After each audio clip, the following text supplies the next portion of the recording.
안녕하십니까. 요즘 인공지능 AI 빼고는 대화가 안 될 정도인데요. 오늘 이런 뉴스도 있습니다. 인공지능 AI 기술이 확산되는 가운데 명품 브랜드의 그 짝퉁을 감별하는 AI 서비스가 최근에 인기를 끌고 있습니다. 자, 반가운 소식이에요.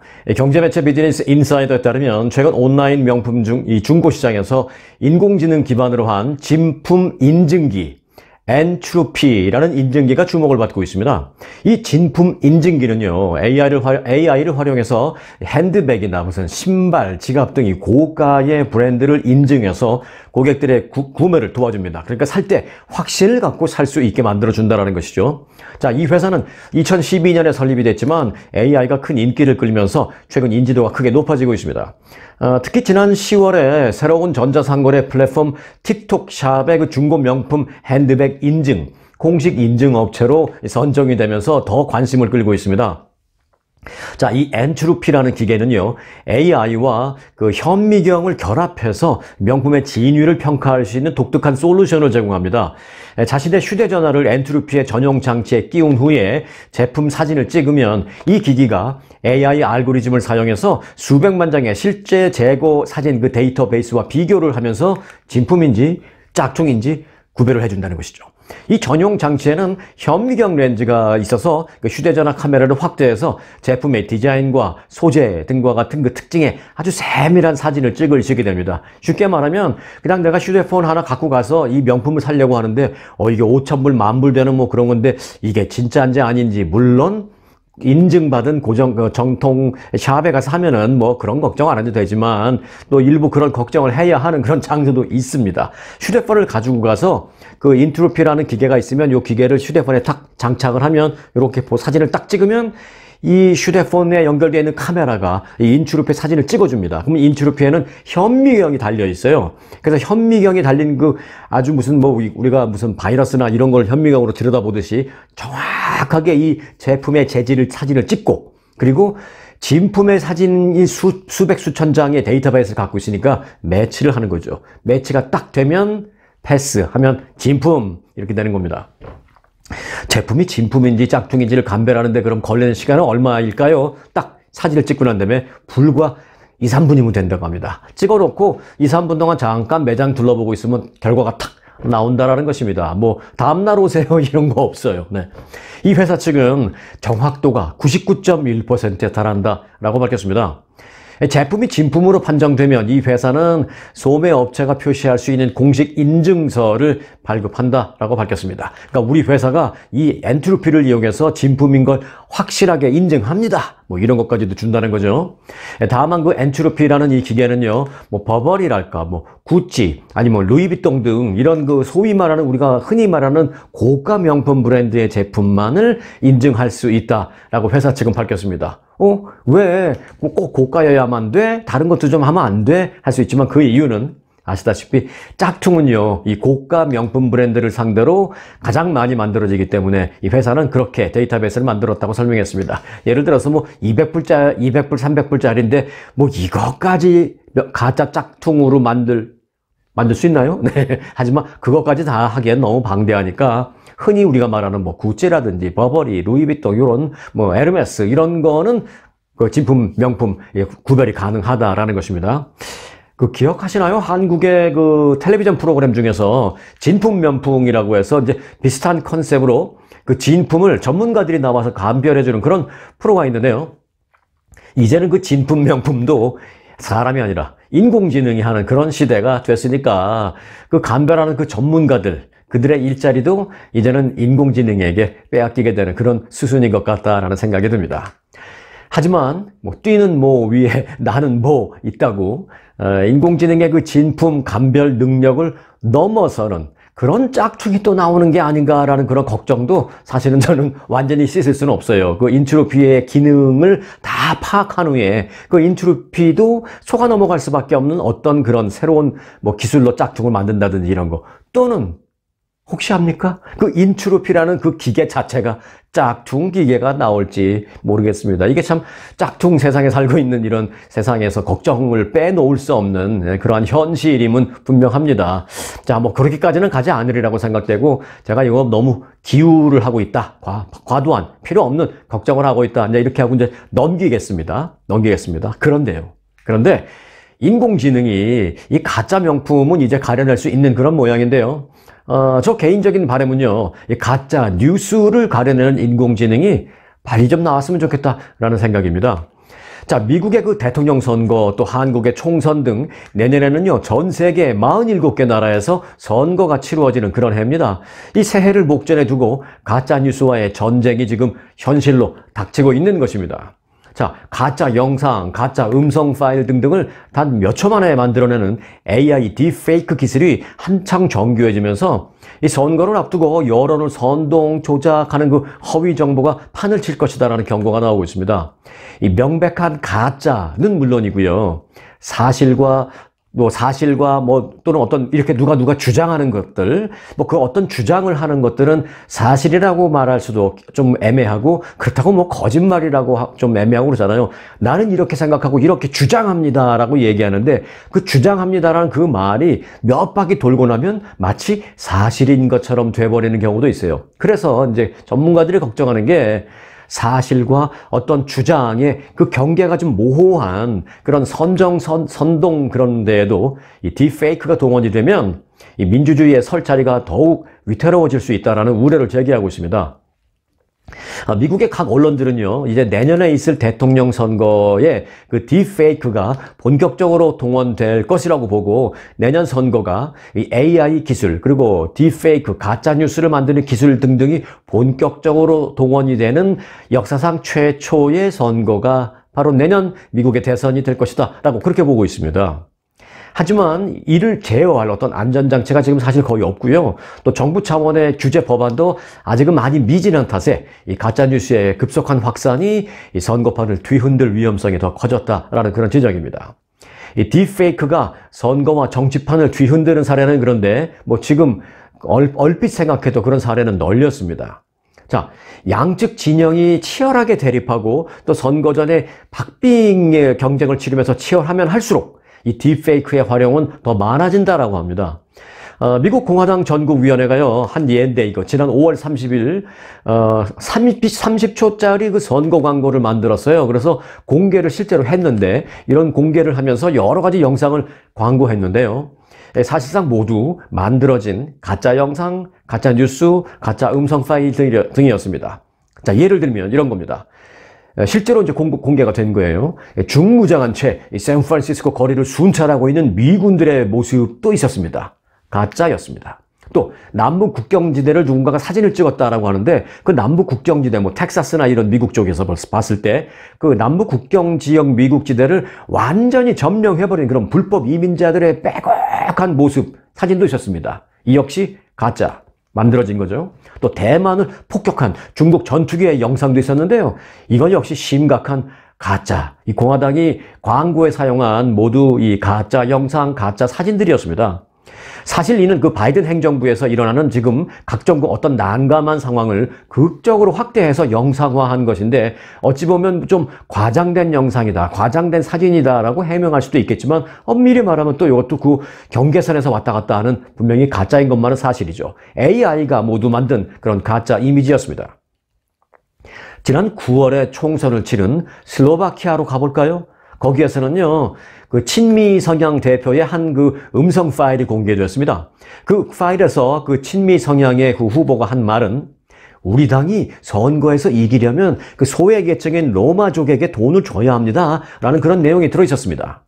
뭐 우리 미국에 사는 우리가 뭐 슬로바키아 쪽의 상황까지 정확하게 알 수는 없지만, 이 음성 파일을 들은 그 슬로바키아의 대부분의 국민들은요, 굉장히 공부를 했다고 해요. 뭐라고 공부를 했냐면, 지금 우리도 당장 먹고 살기 힘들어 죽겠는데, 당장 우리도 굶을 판인데, 선거에서 자기가 이기자고 뭐 이런 정책을 생각해낸단 말이야? 야, 저 사람 뽑아줬다간 우리 당장 굶게 생겼어! 라면서 슬로바키아 국민들이 다 같이 공부를 했다고 합니다. 하지만 이 역시 가짜였습니다.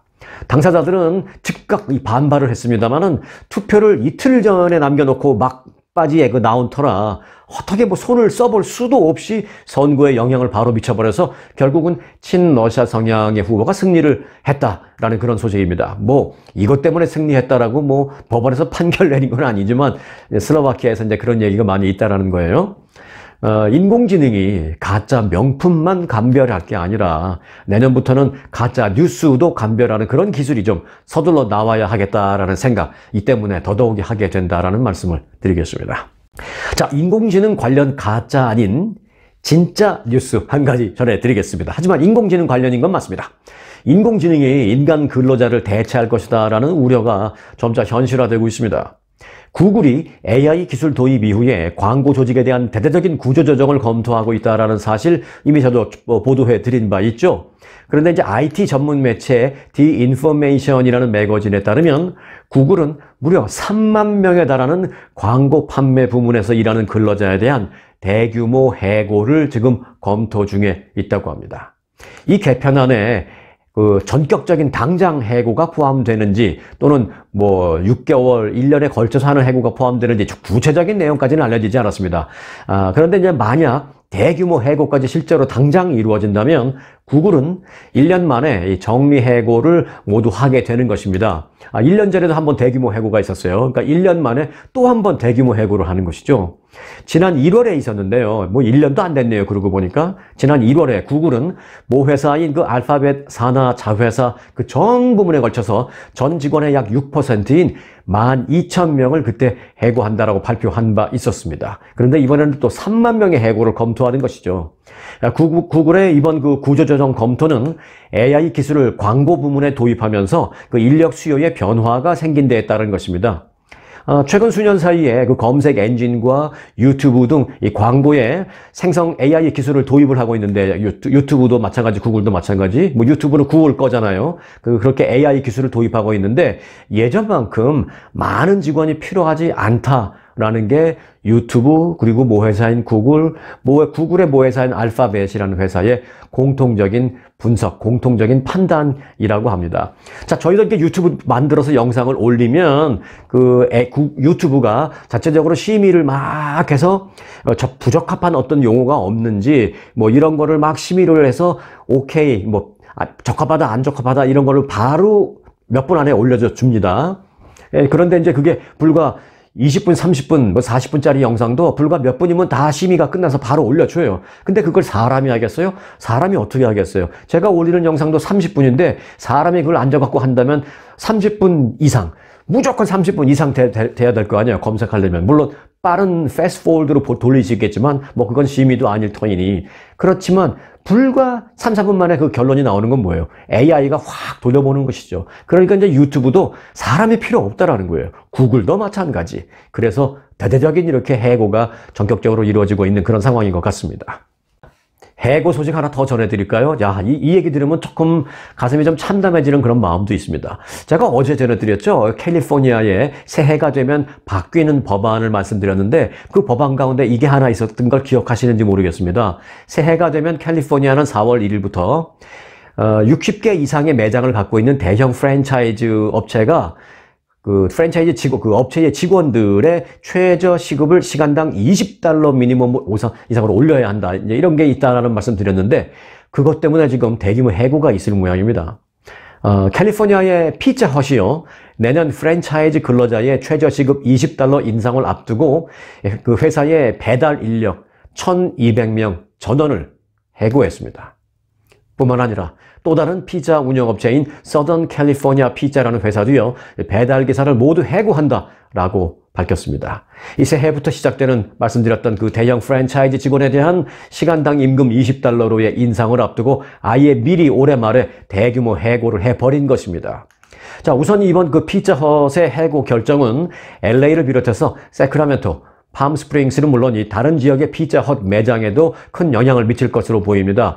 자, 그러면 나도 피자헛 주말에 가끔 배달시켜 먹는데 그러면 이제 피자헛이 배달 안 해주나? 라는 생각을 할 수도 있는데요.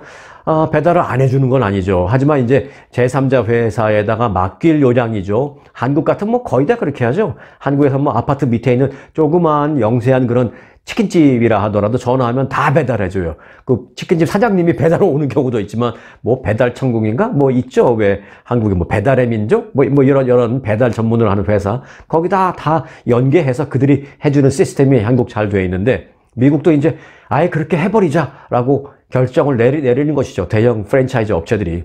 자, 이에 따라서 그러면 어떤 현상이 발생하느냐? 결국 소비자가 피자헛에 피자 배달을 시키려면, 예를 들어 뭐 그럽허브, 뭐 한국의 뭐 배달의 민족 같은 거, 그럽허브 또는 도어대시 등 제3의 어떤 회사, 음식 배달 업체와 연계해서 이용해야 합니다. 그럼 그 돈은 다 어디서 나와요?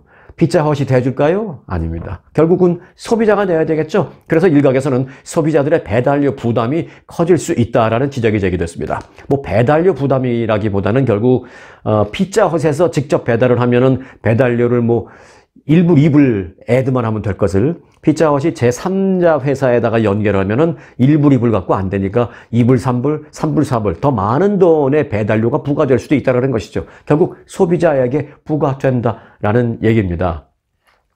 그러니까 이제 최저임금의 그 인상이 결국은 또다시 우리가 가장 지금 짜증나는 그 물가 인상으로 바로 연결될 수도 있다는 것입니다. 물론 그 근로자들에게 최저임금을 뭐 $20 이상 올려주는 것을 반대하는 건 아닙니다. 근데 그런 모든 게 다 이렇게 연차적으로 연결을 받아서 영향을 받을 수밖에 없는데, 이 대형 프랜차이즈 업체는 자기들이 번 돈으로 그 돈을 메꿀 생각 안 하고 결국은 이런 거를 소비자들에게 다 전가해버리려고 하는구나 라는 그런 생각이 좀 나면서 짜증이 나는 것입니다. 자, 캘리포니아 주의 현재 최저임금은 시간당 $15 50센트입니다. 그런데 내년에는 $16로 오르죠. 그러나 이제 전국에 최소 60개 이상의 지점을 둔 패스트푸드 업체 직원의 경우에는 말씀드린 대로 내년 4월 1일부터 최저시급 $20로 인상됩니다. 한편 이 패스트푸드 업체들은요, 이 같은 최저임금 인상안에 반발해서 앞서 말씀드린 대로 뭐 배달 직원들을 다 해고해버린다거나 아니면은 음식 가격을 올리거나 이런 식으로 하겠다라면서 이 캘리포니아 주 정부의 인상 그 방안에 대해서 진작부터 이 반발하는 그런 모습을 보여왔었습니다. 그럼에도 불구하고 이 법안이 시행되는 것으로 공표가 되자 피자헛이 제일 먼저 행동에 옮긴 거예요. 그래? 그럼 우리 배달 직원 다 자른다. 캘리포니아 주 정부 잘 봐. 이렇게 대규모 해고가 있으면은 어떤 일이 발생해? 지역 경제에 악영향을 미치는데 너희들이 만든 그 무리하게 올리라는 그 법안 때문에 지역 경제가 이렇게 되고 저 많은 실업자들이 생겨버리는 거야. 우리 잘못이 아니라 너희 잘못이야. 그런 메시지를 지금 대형 프랜차이즈 업체에서는 주정부에게 보내는 것이죠. 뭐 어느 쪽이 맞다 안 맞다 정답을 내리긴 쉽지 않습니다만은 참 그 일을 하는 근로자의 최저시급도 올려주고 싶고 또 그 가격, 소비자 제품의 가격도 좀 인상되지 않게 막고 싶고 하는 게 우리들의 마음인데 두 가지, 세 가지 토끼를 다 잡을 수는 없는 모양입니다. 일단 현실은 이렇다라는 말씀을 드렸습니다.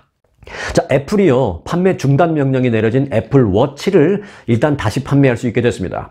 연방항소법원은 어제 애플이 제기한 애플워치 판매 금지 중단을 요청한, 판매를 금지해! 그러나 그것을 중지시켜줘! 라고 요청한 이 항소건과 관련해서 애플의 손을 들어주었습니다.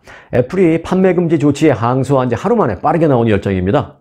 이번 애플 사태는 지난 10월 국제무역위원회가 애플워치 시리즈 9과 애플워치 울트라 2의 그 혈중 산소 측정 기능이 다른 회사의 특허를 침해했다면서 애플워치 판매 금지 결정을 한 데에 대해서 애플이 항소를 했는데 애플 측에 일단 손을 들어준 것입니다. 제가 일단이라는 표현을 쓴 이유는 지금부터 말씀드립니다. 자, 애플은 국제무역위원회의 그 판매 금지 결정이 내려진 직후 판매 금지를 일시적으로 중단해달라고 항소법원에 항소를 제기했죠. 근데 그 이유는 대충 이런 거예요. 이제 애플이 새롭게 디자인한 신제품이 나옵니다. 새로운 모델이 얼마 안 가 나와요. 이 새롭게 디자인한 그 애플워치가 승인을 얻기까지, 거기까지 위한 그 시간을 벌기 위한 애플의 일종의 그 시간 벌기 작전입니다. 이 항소한 것이.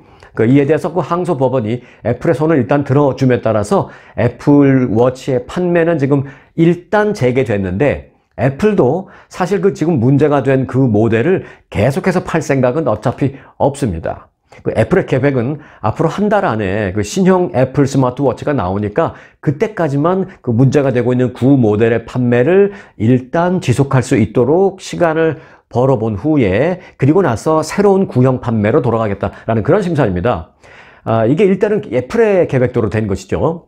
애플이 연방 특허청에 제출한 새로운 디자인의 그 애플 스마트워치의 특허 침해 여부, 최종적으로 팔아도 돼라는 판단 여부는 금방 나와요. 다음 달, 즉 이제 1월 12일 그 전에 결정이 될 예정입니다. 그러니까 애플은 이제 그때까지만 시간을 좀 끌면 그 후부터는 신형 모델의 특허 침해 여부가 없는 것으로 판단을 받게 된다면 애플은 지금 문제가 되고 있는 시리즈 9 그리고 울트라 2의 판매는 스스로 걷어들이고 신형 애플 스마트워치 판매에 주력한다라는 그런 계획인데 일단은 지금까지는 애플의 계획이 이겼다라고 그렇게 볼 수가 있겠습니다. 네, 디즈니 채널에 아주 히트한 그런 시리즈가 있습니다. 요즘은 뭐 넷플릭스도 있고 뭐 훌루 있고 뭐 애플 TV도 있고 그런데 디즈니가 또 운영하는 디즈니 채널 여기서는 이제 아이들이 볼 수 있는 뭐 그런 것들이 많잖아요. 그 디즈니 채널에서 최근에 히트한 그런 시리즈가 있는데 미키마우스 펀하우스라는 제목의 시리즈입니다. 그런데 여기서요 이 시리즈라는 건 뭐예요? 시리즈 1 해놓고 1 안에 뭐 1편 에피소드 1, 2, 3, 4 쫙 있잖아요. 그 에피소드 하나에 재밌는 내용이 있어요. 그 한국의 돌잡이를 소개하는 에피소드가 있어서 주목을 받고 있습니다. 한국의 돌잡이 기억하시죠? 이제 돌을 맞은 어린아이가 아장아장 가서 여러 개 놓인 물건 중에서 무엇 하나 딱 잡으면 옛날에 많이 했잖아요. 연필 잡으면 와 얘가 커서 공부 잘할 모양이야. 또 무슨 뭐 돈 잡으면 커서 얘가 부자 될 모양이야. 그랬어요. 근데 거기 나쁜 건 없잖아요. 다 좋은 것만 있잖아요. 그 좋은 것만 갖다 놨으니까 잡은 거 모두 다 좋은 거지. 그 잡은 거대로라고 하면 우리 모두 인생 아주 재밌게 살 텐데 꼭 돌잡이 때 잡은 것처럼 인생이 그렇게 되지는 않는 모양입니다. 자, 여하튼 그 한국의 돌잡이 문화를 디즈니 채널에서 미키마우스 펀하우스에서 이제 소개를 한 그 에피소드가 주목을 받고 있습니다. 지난달 17일에 방영됐어요. 내 생일에 대해서라는 그런 건데 이제 그 원래 제목은 The What About Me Birthday, The What About Me Birthday, 뭐 내 생일에 관해서 뭐 이런 내용의 그 제목의 에피소드인데 이 미키와 그 친구들이 한국 호랑이인 에체라는 한국 호랑이의 그 첫 번째 생일을 맞아서 돌잡이를 하는 모습을 소개합니다. 이 에피소드에 따르면 돌잡이는 그 첫 생일인 돌에 상 위에 여러 가지 물건을 넣고 무엇을 집는지 봐서 장래를 짐작해보는 한국의 풍속이다라고 거기서 이제 소개가 그렇게 나옵니다. 일반적으로 돌잡이 상에는 뭐 건강을 상징하는 사과라든지 뭐 행운을 상징하는 어떤 동전, 또 예술가를 상징하는 옛날 같으면 붓, 또 학자를 상징하는 연필 등등등이 이제 올려지잖아요. 그런데 이제 그 에피소드는 돌잡이뿐만이 아니라 한국의 도깨비 등 한국 전통 신화에 관해서도 소개를 하는 그런 다양한 한국에 관련된 내용이 많이 들어가 있습니다. 이번 에피소드는 그 미키마우스 펀하우스의 한인 작가 해나 리 쿡의 경험을 바탕으로 제작이 됐습니다.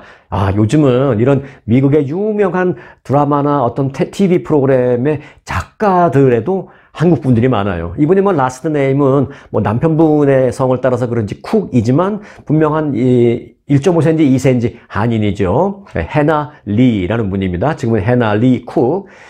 이 해나 리 쿡은 최근 그 아시안을 위한 언론 매체인 SM 뉴스라는 곳과 인터뷰를 통해서 이번 에피소드를 통해서 한국 문화를 소개할 수 있게 되어서 너무너무 기쁩니다.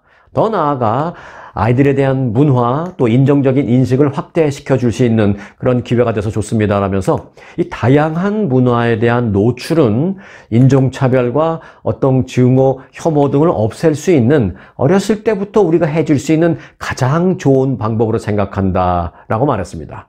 그렇죠. 어렸을 때부터 이 다양한 문화에 자연스럽게 노출이 되면 다양성, 포용력 이런 게 더 올라갈 터이니 당연히 그럴 것이라고 생각합니다.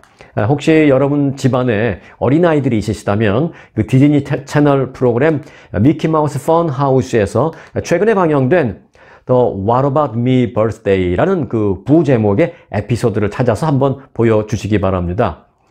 미국에서 태어난 아이들의 그 흥미로운 한국 문화에 대해서 자연스럽게 알 수 있게 될 것이고요. 우리 2세들도 그 TV 프로그램을 보면서 한국 문화에 대해서 자연스럽게 접할 수 있게 될 것이고 더불어서 또 그런 한국 문화가 미국에서 TV 프로그램을 제작될 정도로 관심을 끌고 뭐 인정을 받고 있다는 것을 우리 어린아이들이 TV 프로그램을 보면서 느끼면 또 자부심을 갖는 데에도 많은 도움이 될 것으로 보이게 됩니다. 한번 꼭 찾아서 보여주시기 바라겠습니다. 자, 여러분들 그 식당 가면 미슐랭 가이드, 우리 미슐랭 별이 뭐 1개 있어요, 2개 있어요, 뭐 이렇게 얘기하시는 분도 계시고, 식당 앞에다 붙여놓는 식당도 있는데, 미슐랭 가이드의 별 하나, 2개, 그리고 3개의 차이점은 잠시 후에 제가 이제 설명을 드리겠고, 올해 미슐랭 가이드에 추가된 그 남가주 음식점 25개가 있었는데, 그 중에서 이제 3곳이 한국의 맛이 들어있는 그런 곳입니다. 미슐랭 가이드는 그 LA 다운타운에서 한인 박광우, 박미나 씨 부부가 운영하는 이 바루라는 한식당을 소개했습니다. 이 미슐랭 가이드는 부드러운 간장 흑대구 조림은 버터밀크 소스와 함께 제공이 된다라면서 이 코스의 마지막인 괭이 빙수는 상쾌하고 상큼한 맛을 내며 빙수 밑에 깔려져 나오는 이탈리안식 스윗 푸딩은 만나코타라고 하는데 아주 조화로운 대조를 이루면서 원더풀이다 이렇게 평가를 했습니다. 바루라는 다운타운의 식당. 자, 그리고 두 번째는 완전히 바루라는 식당은 다운타운에 있는 거지만 이번에 두 번째는요 완전히 한인타운에 있는 겁니다. 한인타운의 가장 중심되는 길 웨스턴이라는 길인데 또 하나는 올림픽이라는 길이에요. 이 웨스턴과 올림픽 코너 인근에 있는 히비라는 한국 식당입니다. 히비. 이 히비는 한국식으로 구운 생선 등 그러면서 이제 일본과 한국의 맛이 함께 어우러지는 그런 식당입니다. 히비를 운영하는 솔로몬 리 씨는 심플하고 클래식하면서도 캐주얼한 어떤 그 일식과 한식의 맛을 함께 맛볼 수 있다라고 설명했습니다. 그러니까 약간 퓨전이라는 것이죠. 자, 미슐랭 가이드는 미니멀한 디자인과 풍미가 가득한 그런 음식을 그 히비에 가면 맛볼 수 있다라고 그렇게 소개를 했습니다. 자, 세 번째 마지막으로 한인타운 그 벌몬트 애비뉴는 또 웨스턴 다음으로 번화한 한인타운의 중심가입니다. 이 벌몬트 애비뉴 선상에 위치한 올리비아라는 식당. 이 식당은 채식 전용 메뉴를 개발하는 전문가 마리오 알베르토라는 셰프가 운영을 하고 있습니다. 한인 소유는 아니고요. 그런데 이 음식점은 그 채식주의자들을 위한 느타리 버섯 피자, 그 피자에 뭐 고추장 디핑 소스를 곁들이는 그런 메뉴는 멕시칸 맛과 한국인의 맛을 모두 보여준다라고 말했습니다. 그리고 거기 가면 김치 피자도 있는데 이 미슐랭 가이드는 그곳의 김치 피자도 아주 이색적이다라고 평가를 했습니다. 이 매년 업데이트가 되는 그 미슐랭 가이드. 미슐랭 가이드는 그 전문 심사위원이 손님으로 가장을 해서 그 식당에 들어가서 이제 먹어보고 몰래 평가하는 그런 거죠. 자, 별 1개부터 3개까지 있는데 일단 별 1개짜리는 요리가 훌륭한 식당이다라고 단순하게 요리를 칭찬해주는 그런 의미고요. 그리고 별이 2개다라는 것은 요리가 훌륭함은 물론 멀리서도 찾아갈 만한 그런 식당이다라는 뜻입니다. 그리고 별이 3개는 요리는 매우 훌륭하며 이 맛을 보기 위해서는 특별한 여행을 떠날 가치가 있을 정도의 식당이다 라는 그런 의미입니다.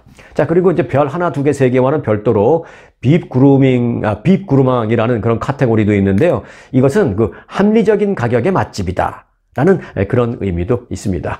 어찌 보면 뭐 미슐랭 가이드에 너무 우리가 뭐 의존하는 것도 저는 별로 이렇게 탐탁해 하진 스타일은 아닌데 그래도 참고 삼아서 우리가 알 수 있는 그런 정도는 될 것 같습니다. 자, 복잡한 공항 하면 이 LA 공항이 둘째가라면 서럽죠. 그런데요, 굿뉴스가 하나 있습니다. 새해에는 LA 국제공항 그 터미널 진입로의 교통 체증이 한층 좀 줄어들 것으로 기대됩니다. 빠르면 내년 가을부터 LA 공항에서 무인 경전철 People Mover라는 이름의 무인 경전철을 타고 이 터미널과 렌터카 센터 등 주요 공항 거점을 이동할 수 있게 될 것으로 전망되기 때문입니다.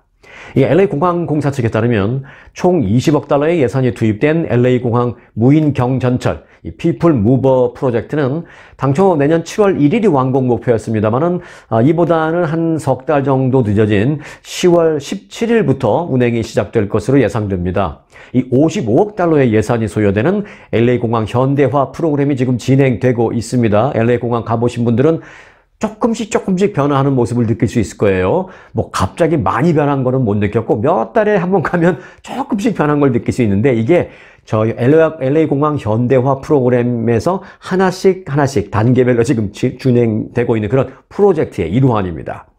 지난 2018년부터 시작됐는데 그때 지질 및 토목 사전 조사를 시작으로 해서 2019년 착공식을 가진 바 있습니다. 그리고 그 이후에 이제 LA 공항 안팎에서 주요 공사가 진행되고 있습니다. 이 무인 경전철 차량은 이미 지난해부터 LA 공항에 들어와 있습니다. 갔다는 나왔어요. 그리고 이제 주요 공사가 끝나는 대로 정식 개통에 앞서서 광범위한 시범 운행 절차도 거칠 예정이라고 합니다. 그러니까 내년 뭐 한 봄이나 여름쯤 되면 시범적인 운행은 있을 예정입니다. 10월 달 돼야 이제 정식 예정이지만 그런데 이것은 무료로 진행이 됩니다. 이 무인 경전철 타는데 돈 내는 거 아니라는 것 참고해 주시기 바라겠습니다. 한국 관련 소식 한 가지 전해드리겠습니다. 국제 사이버 보안 기업인 네덜란드 서프샤크라는 기업이 있는데요. 그곳이 조사한 전 세계 디지털화 지수 집계에서 순위가 나왔습니다. 자, 그렇다면 한국의 순위가 얼마나 될까요? 우리가 뭐 인터넷 강국, 디지털 강국, 미국보다 훨씬 인터넷이나 디지털이 앞서가고 너무 편하다라고 우리가 이제 쉽게 생각하고 있는데 그 한국이 그 디지털 순위가 과연 몇 위로 집계가 됐을까요, 이번에? 한국이 사실은 그동안 계속 1, 2위를 다투는 나라였는데요. 2년 만에 2위에서 무려 20위까지 밀려났습니다. 특히 인터넷 통신망이라든지 또는 전자정부화, 디지털 정부화 등에서 기존 한국에 비해서 지금은 오히려 훨씬 더 못 미친다라는 평가를 받고 있습니다. 그리고 일본이 지금 그런 평가에서 가장 저평가를 받고 있는데 일본이 사실 한국보다는 디지털 면에서는 많이 뒤처져 있다는 얘기를 들었던 건 사실이죠. 그런데 그런 평가를 받던 일본보다도 지금 현재는 한국이 오히려 조금 더 뒤처지는 것으로 평가를 그렇게 받았습니다. 그래서 이제 인터넷 강국이라는 과거 한국의 명성이 지금 무색해지고 있습니다. 서프샤크는 최근 전 세계 121개 나라를 대상으로 조사한 2023 디지털 삶의 지수를 공개했습니다. 각국 인터넷 환경의 편의성과 시장성, 또 보안성 등을 수치로 비교한 해당 지수에서 한국은 전체 20위를 기록했습니다. 이는 지난 2021년 2위에서 18개 단위나 밀려난 수치입니다. 지난 2019년 코로나19 팬데믹 기간 동안에 전산화, 미비 등으로 갈라파고스라는 자조까지 나왔던 그 일본은 한국보다 더 앞서는 지금 16위를 기록해서 한국보다 4개 단위나 높은 순위를 받았습니다. 이 역전됐어요, 벌써. 전체 1위를 기록한 나라는 프랑스입니다. 우리가 유럽의 여러 나라들도 한국에서는 좀 우습게 봤잖아요. 근데 지금 한국이 일본도 물론이지만 유럽에 많이 뒤처지고 있어요. 자, 프랑스가 1위를 기록했는데 2021년에는 한국보다 5단계나 낮았던 7위였지만 이번에 프랑스가 1위로 올라섰습니다. 한국의 순위를 크게 떨어뜨린 그 이유는 무엇일까요? 좀 나왔는데 일단 그 인터넷 퀄리티, 인터넷 품질 순위에서도 굉장히 안 좋은 거로 지금 평가를 받았습니다. 그리고 해당 지수에서 한국의 순위는 2021년 전 세계 1위에서 올해 64위로 크게 밀려났습니다. 인터넷 품질에서. 특히 인터넷 품질 지수에 속해 있는 인터넷 안정성, 그 안정성의 순위가 모바일의 경우에는 13위에서 무려 92위로 곤두박질 쳤고요. 또 PC는 70위에서 118위까지 밀려났습니다. 118위면 121개 나라에서 118위면 꼴등이에요, 꼴등. 완전히 나락으로 떨어진 거죠. PC의 경우는. 자, 그리고 2021년에 10등을 기록했던 인터넷 경제성 지수 순위도 31등으로 떨어졌고요. 전자 보안 지수, Electronic Security 지수 순위는 32위에서 31위로 겨우 한 단계 올라서는데 그쳤습니다. 특히 이번 조사에서 지수 1위부터 9위까지의 국가가 모두 유럽 국가로 나타났습니다. 서프샤크는 디지털 삶의 질을 선도하고 있는 것은 이제는 유럽이다라고 평가를 했습니다. 와, 이 안타깝습니다. 정말 한국에 대한 디지털에 대한 그 한국의 자부심이 저부터도 사실 대단했거든요. 그런데 이렇게 밀려났는지는 몰랐습니다. 자, 코로나 사태 전후 통신 인프라 투자가 크게 늘어난 것이 주된 요인으로 분석이 되고 있습니다. 비유럽권 국가 가운데 10위권에 들어있는 나라는 10위를 기록한 싱가포르 한 나라 뿐이었습니다. 자, 이거 큰일 났습니다. 대한민국이 이제 앞으로는 뭐 인공지능이니 결국은 디지털화니 이런 기술에서 뒤처지면은 도저히 따라잡을 수 있는 방법이 없는데 이거 큰일입니다. 이런 면에서 벌써 유럽에도 뒤처지고 있고 우리가 우습게 알았던 다른 측면에서가 아니고 디지털 측면에서 우습게 알았던 일본에까지 뒤처지고 있다는 것은 정말 충격입니다. 사실 한 2년 전만 해도요. 일본은 디지털화에서 완전히 거의 소외된 그런 나라로 치부됐었습니다. 예를 들면 어느 정도로 일본이 문제가 있었냐면은 일본의 디지털 사이버 보안 그 회장이 있었는데 사이버 보안 회장에 취임한 사람이 다른 어떤 단체 회장도 겸직을 하고 있었어요. 어떤 회장을 하고 있었냐? 도장 지킴이 위원회 회장이었습니다. 아니 지금 디지털화 시절에 전자사인하고 다 그러는데 그 도장을 지키는 협회의 회장을 하는 사람이 사이버 디지털 협회 회장을 겸직을 한다? 이것 때문에 세계에서 막 웃었습니다. 말도 안 되는 짓거리들을 하고 있구만, 일본. 일본은 이러니까 디지털화는 이제 글렀어, 틀렸어라고 우습게 보고 있었는데 그 한 2년 사이에 일본이 다른 건 몰라도 이런 부분에서는 정신 차리고 바짝 열심히 노력을 해서 어느 정도 혁신을 이뤘고 결국은 옆나라인 한국도 지금 물리치고 지금 올라섰다라는 그런 충격적인 소식입니다. 물론 어떤 한 회사의 한 조사만 갖고 우리가 절대적으로 좌우를 할 수는 없지만 그래도 우리가 아주 무게감 있게 참고를 해야 되겠다는 그런 생각은 듭니다. 자, 끝으로 보너스 뉴스 전해드리겠습니다. 오늘 보너스 뉴스의 제목은 이겁니다. 지금 우크라이나는 입니다. 지금 세계는 뭐 이런 얘기는 많잖아요. 근데 지금 세계까지 지금 볼 여력이 없고요. 하나만 보겠습니다. 지금 우크라이나는 보겠습니다. 이스라엘과 하마스 전쟁 이후에 세계인의 관심에서 멀어져 버린 그 우크라이나는 지금 어떤 상태일까 하는 의문점을 갖게 되는데요. 결론부터 말씀드리면 미국도 손을 놓는 분위기입니다. 전략적으로 설명을 드린다면 전쟁에서 우크라이나가 대반격을 통해서 러시아를 물리치는 그런 시나리오는 이미 버린 듯합니다. 미국이요. 우크라이나 전쟁이 교착되면서 미국 내 지원 여론이 약화되는 가운데 미국 정부의 초점이 이제는 완전한 승리라는 목표에서 완전한 승리 목표는 뒤로 뺐고요. 이제 이미 종전 협상에서 유리한 위치 확보로 이동하고 있다고 미국의 정치 전문 매체 폴리티코가 보도했습니다. 이를 위해서 이제 미국과 유럽연합 관계자들은 군대를 반격할 수 있는 그런 위치에 놓고 있는 데에서 조금 변경을 했다고 합니다. 요즘 어떻게 변경을 했느냐? 반격 위치가 아니라 우크라이나 동부 지역에 있는 그 러시아 군에 대한 강력한 방어 위치로, 그러니까 반격이 아니라 방어 위치로 재배치하는 방안을 지금 급격히 빨리 논의하고 있는 것으로 알려졌습니다. 미국 정부 관계자와 워싱턴 DC 주재 유럽의 외교관들이 일제히 한 목소리로 전하고 있는 소식입니다. 자, 여기에는 이제 한 3가지 정도 어떤 들여다볼 점이 있는데 첫 번째는 방공 시스템 강화입니다. 방공 시스템은 뭐냐? 공격을 막아낼 그런 방공 시스템. 그리고 두 번째, 철조망과 대전차 장애물 확보 등입니다. 또 철조망도 뭐예요? 저쪽에서 탱크가 못 내려오게 막는 거잖아요. 우리가 반격해서 올라가려면 우리도 철조망이 있으면 안 되는데 철조망을 이제 친다는 건 뭐예요? 우리가 반격할 생각은 없다는 거죠. 대신 저쪽에서 내려오지는 못하게 만들겠다는 것이죠. 그런 상황입니다. 우크라이나 북부 그 벨라루스 방면에 국경을 그 철조망을 쳐서 요새화하고 있다는 것입니다. 그리고 세 번째, 우크라이나 자체 방위산업 재건 등이 포함되어 있습니다. 이 방위산업이라는 건 뭐예요? 지금 우크라이나가 전쟁 중인데 전쟁 중에 무슨 방위산업을 만들어요? 이 방위산업이라는 것은 이제 전쟁이고 뭐고 다 끝나고 일상시가 됐을 때, 평상시가 됐을 때 그때 이제 우리가 어떤 분야에 대해서 산업을 더 일으킬 것이냐라고 이제 재건을 하는데 그 재건을 할 때 방위 사업을 중점적으로 더 하겠다라는 것이죠. 왜? 추가적인 공격을 받지 않기 위해서라는 것입니다. 이게 모두 전쟁 이후를 대비한 것이죠. 이것은. 자, 이렇게 방어 태세로 전환할 경우에 우크라이나에 그나마 남아있는 자원을 보존하면서 러시아의 추가적인 공격 진전도 어렵게 할 수 있다는 것이 전문가의 진단입니다. 아니, 미국의 진단입니다. 이와 관련해서 익명을 요구한 백악관의 한 관계자는 러시아 우크라이나 전쟁은 협상을 통해서만 끝낼 수 있다고 이제 우리는 그렇게 판단하고 있습니다. 라면서 그래서 우리는 그 상황이 왔을 때, 즉 협상을 해야 하는 그런 상황이 왔을 때 우크라이나가 조금이라도 유리한 위치에 있길 바라는 마음에 지금부터 전략을 그렇게 짜고 있다라고 말했습니다. 역사적으로 2개의 전쟁을 성공시킨 사례는 거의 없죠.